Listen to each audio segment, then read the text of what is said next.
Hi friends, இன்றைக்கி ஒரு recipe video தான் பார்க்க போகிறோம். ரொம்ப நாள் ஆச்சு நம்ம சேனலில் ரெசிபி ஷேர் பண்ணி. சண்டே சிக்கன் தான் எடுத்துகிட்டு வந்துருந்துச்சு. சிக்கன் கிரேவி எப்படி செய்கிறதுன்னு பார்க்கலாம்.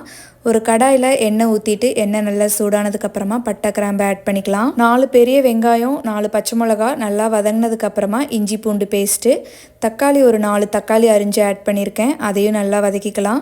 கொஞ்சமாக மஞ்சள் தூள், தேவையான அளவு உப்பு, இது எல்லாம் சேர்த்துட்டு சிக்கனையும் ஆட் பண்ணிவிட்டு ஒரு 5 மினிட்ஸ் அப்படியே விட்டுறலாம்.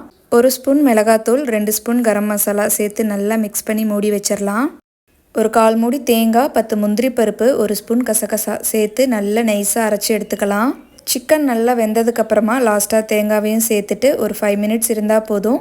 கருவேப்பிலை கொத்தமல்லி சேர்த்து இறக்கணும் அப்படின்னா சூப்பரான சிக்கன் கிரேவி ரெடி ஆகிடும். இன்றைக்கி லஞ்சுக்கு சிக்கன் கிரேவி, சாப்பாடு, ரசம், அதோட முட்டையும் வச்சுருந்தேன். உங்கள் வீட்டில் என்னன்னு சொல்லிட்டு கமெண்ட் பண்ணுங்கள். இன்றைக்கி டே இப்படி தான் இருந்துச்சு. நம்ம நாளைக்கு இன்னொரு வீடியோவில் பார்க்கலாம்.